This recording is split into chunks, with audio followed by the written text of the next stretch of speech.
It's a very tough subject. Uh, a lot of things get intermingled. So probably what I will do, it can be done in various segments. So we can look at the project finance component of it. You can look at the BG component of it. You can look at it as in local and international businesses. If you are involved in both, how do you deal with that? Then insurance, how do you deal with the insurance industry?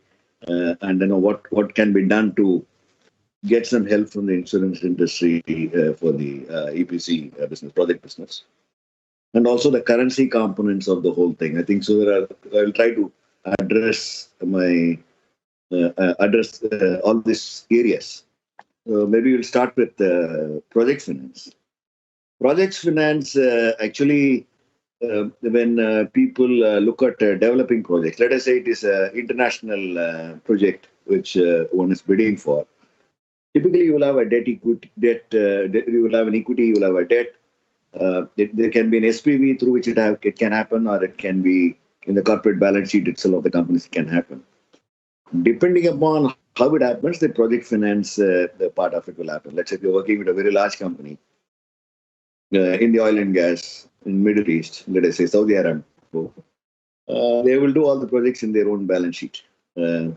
You don't need to do too much of project finance. They don't need to do too much of project finance.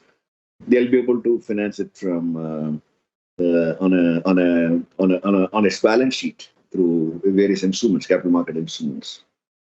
And usually they don't. Many times they don't even borrow. I think it's recently they've started borrowing. Even Saudi government has started borrowing. You're familiar with that. So the depending upon how in fact, if you look at many private projects which are happening in the oil and gas industry, if it happens in SPV format, you need to think hard about how you structure the bidding, because there is always a risk sharing. The project owner is coming with equity, with the hope of developing the project and getting money over a long period of time, getting cash flows over a long period of time. A large part of the funding, let us say 70% of it, is provided as debt by banking, normally by banking industry or some form of funding agencies, who is looking at cash flows as as a waterfall security, first waterfall security. They will be looking at it. And EPC contractors, we are there at the conceptualization stage of the project, making the dream happen and deliver what the project is supposed to deliver. That is a phase. So in terms of risk sharing among all this, many times like in our experience or in my experience, we've seen a lot of gaps and mismatches, and usually that is what usually creates conflicts. If the project is well structured from a risk sharing basis, like I will tell you a simple solution. For 20 years or so, 15, 20 years, an oil company in Middle East who is in the offshore they are doing, and so they're going to get the benefit of oil price increase subsequently. If it is an oil generation, I mean, if it is a offshore company, generating oil revenues. So the cost increases during the construction period. It is possible for them to link it to oil price, right? So some form of indexation is possible. But many times what we realize is that they want a fixed time contract. They want a fixed price contract.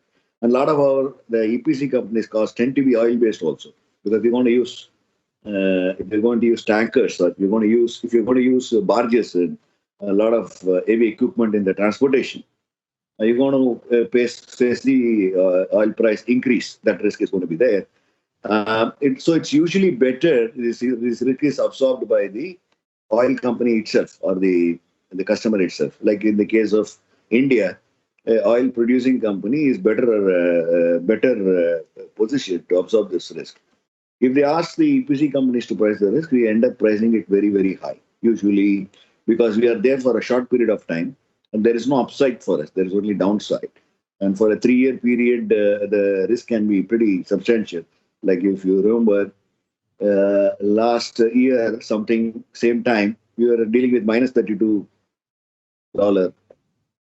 it is at plus 65, right?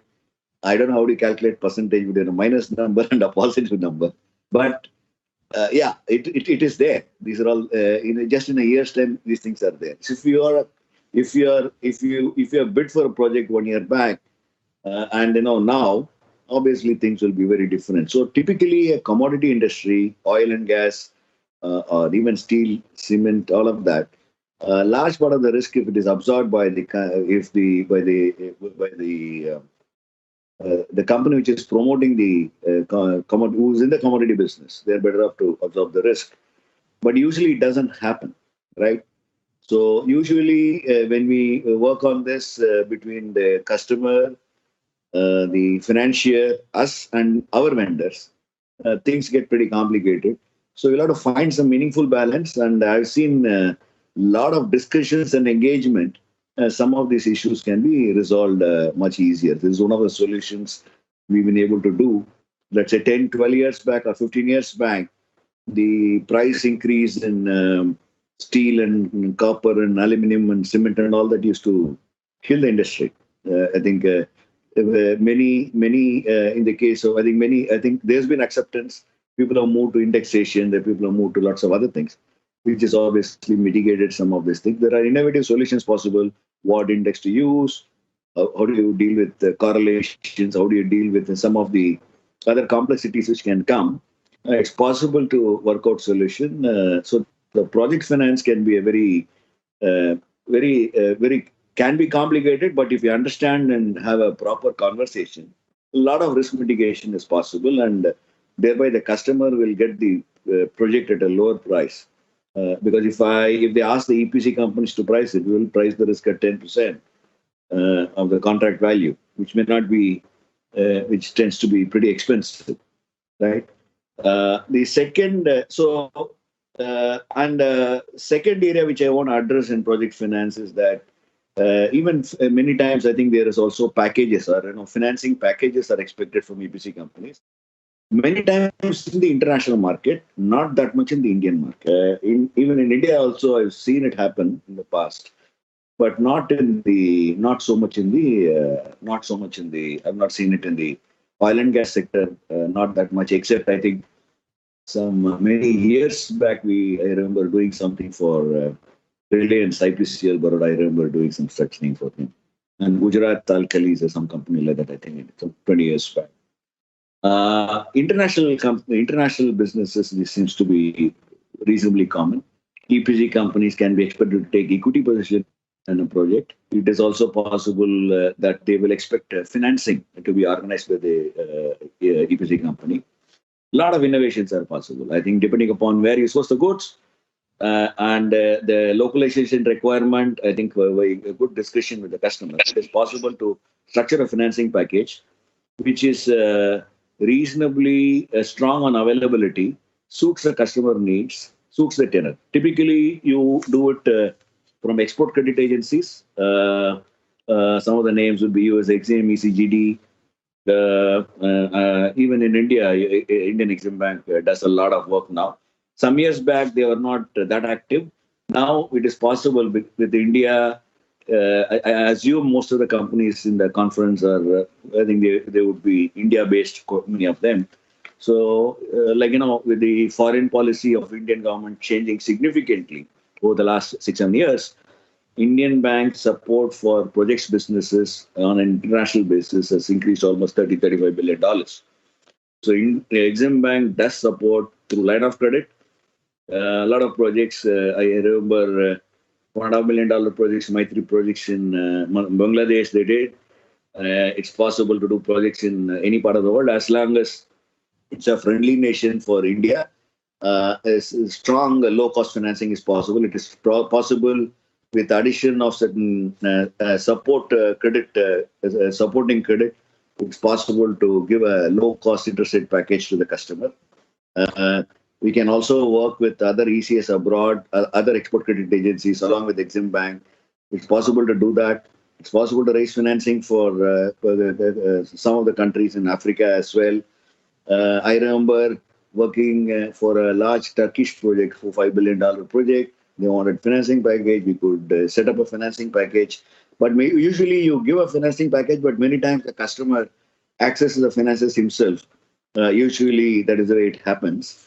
But for Indian component, it is possible to support the project, international project, through a sort of a long-term project finance from an Indian Exim Bank. It's possible to do that. And the cost will be almost equivalent to Indian Exim Bank cost will be equivalent to any other, depending upon the where the country is. That country risk will determine the cost of finance rather than anything else. So whether the source of fund is from India, whether it is from US or Europe, it doesn't really matter. So ultimate concern, the credit risk, if it is on the country in which it is operating, that is the basis on which it will typically happen. So I've seen a lot of sovereign, quasi-sovereign entities being a part of this.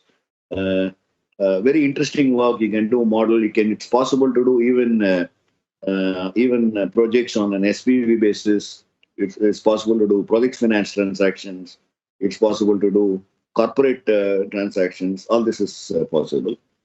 Even in India, I think I've seen a lot of state government, municipal bodies, some of the PSUs. They do have deferred payment structures. It is possible to put some assignment clause approved. It's possible to discount them. Some of those possibilities are picked up in the last couple of years.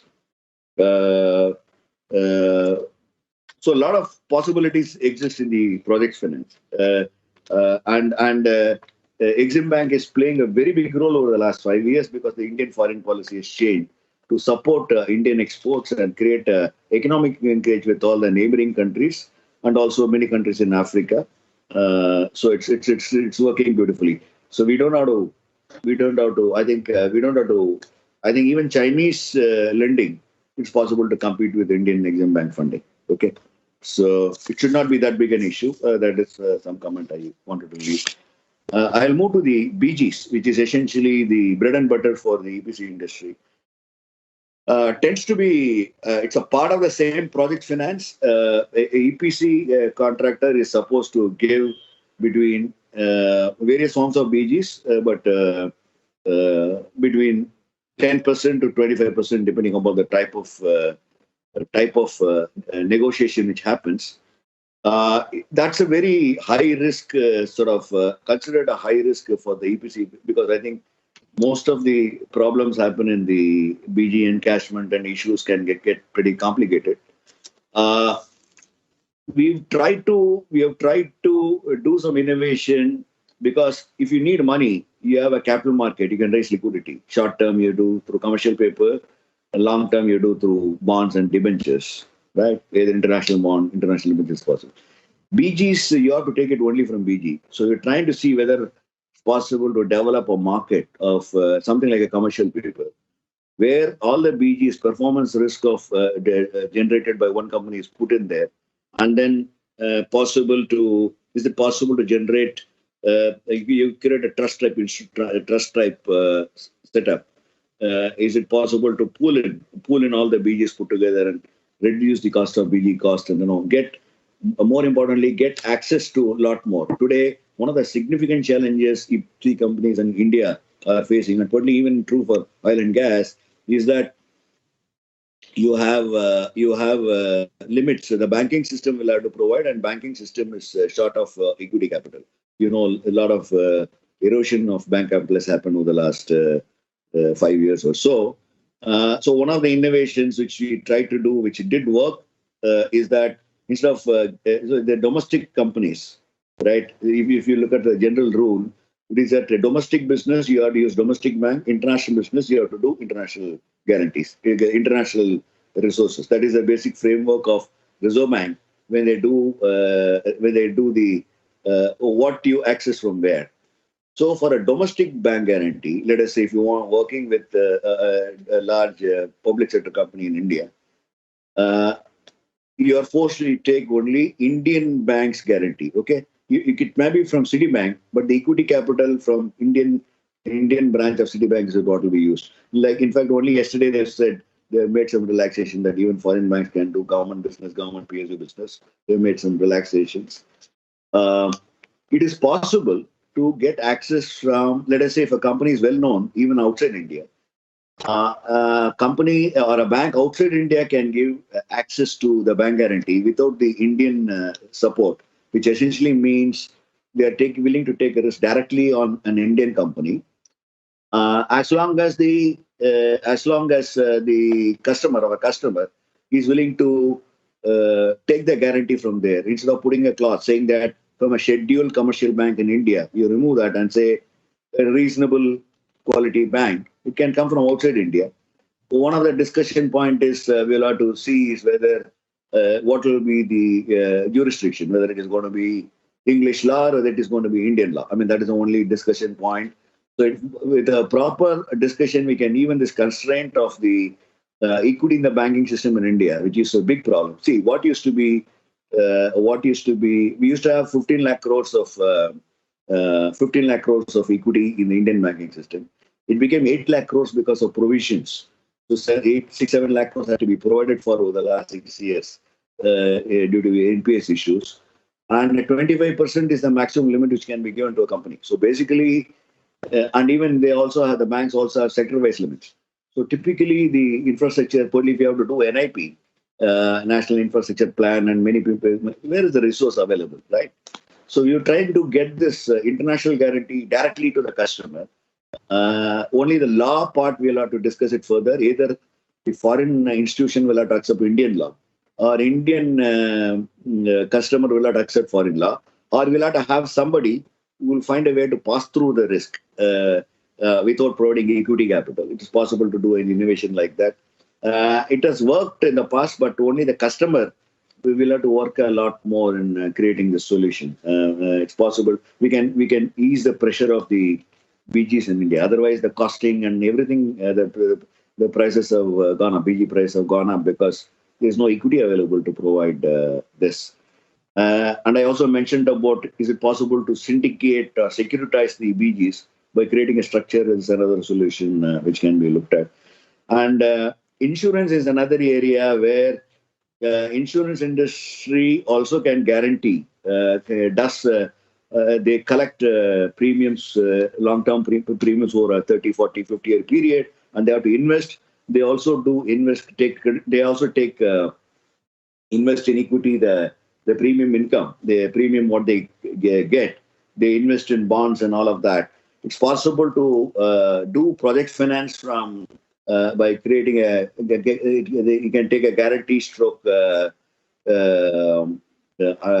from them, and using that guarantee, it is possible to use that to securitize the BG requirements. It is possible to do that.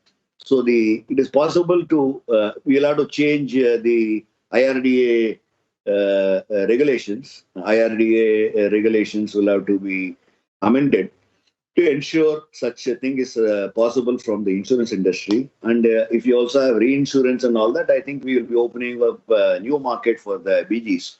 And also even for liquidity, it is possible to reopen. Bit challenging because IRDA is a different regulatory body compared to RBI. They have to understand with a lot of lobbying required. There is a discussion paper which is in the works now.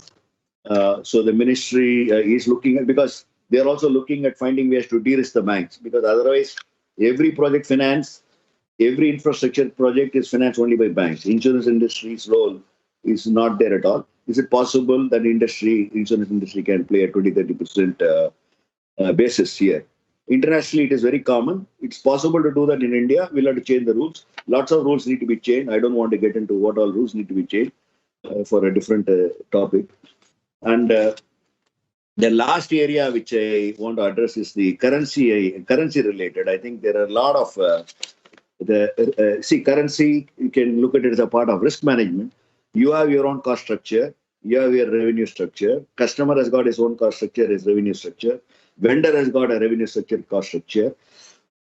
You have to find a method in which the risks are shared, or and what I have understood is that L&T's portfolio can be different compared to the customer's portfolio. So the risk perception can be different across many people. It is also possible to measure the risk financially. It's possible to run a portfolio model which can optimize the project cost, overall risk, because what I have seen in some of the projects, which some of the customers, they ask you to bid in three currencies for the full value of the contract, right? And they will ask you to bid for, I will tell you in 2 years' time whether you're getting the order or not. The value of such options can be something like 8 to 10% of the project value itself.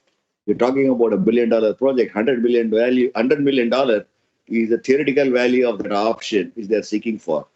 If somebody asks us to bid either in dollar or euro or yen or rupee, and the customer will decide in what currency you're getting, the value of such options can go up to 78% of the contract value, depending upon the tenor for which he's asking, right? So it's possible to monetize some of these things. So between the customer, vendor, and us meaning I'm talking about EPC contractors, it's possible to have a proper method and some sort of modeling. People can use their portfolio advantage. Like, let us take the example of L&T. We have a lot of international businesses in IT businesses. We have lots of other businesses. Because of that, our perspective to look at some of this receivable risk in foreign currency may be different compared to somebody else who doesn't have any exports at all. Some of these behaviors can be modeled and then find some nice solutions which can make a difference to the project, to the industry as a whole, and to specific companies also. It is possible to do that. So probably I'll stop here. I think we can. I don't know. I think I talked for 20-25 minutes. I think already. Yes, sir. There is a question also, rather a comment. If you would like to share your views on this, then are you suggesting project financing and help in reducing EPC project cost? Project financing, if it is well structured, it will definitely reduce the EPC project cost. Many times, what happens is that when the project structure is there, what happens is that he's having an engagement with his banker in terms of risk sharing between the equity and the debt holders and the equity holders and the EPC contractors, right, and our vendors, right. There are 3-4 critical people, and consumers also will be there, right. For a project finance, to many times what happens is you have over securitization of risk. They want to de-risk from 3-4 people. It is like taking insurance 5 times. Same life insurance 5 times, right? You're paying the premium unnecessarily 5 times. It's possible to do that, but we'll have to have trust in each other and then find a way to deal with it. It's possible to reduce the EPC price. It is also possible to reduce the project price. The benefit, how you share it, will be different. 5 minutes. But usually the risks tend to be overestimated. I think there is too much of indemnification which happens, which increases the cost of the project.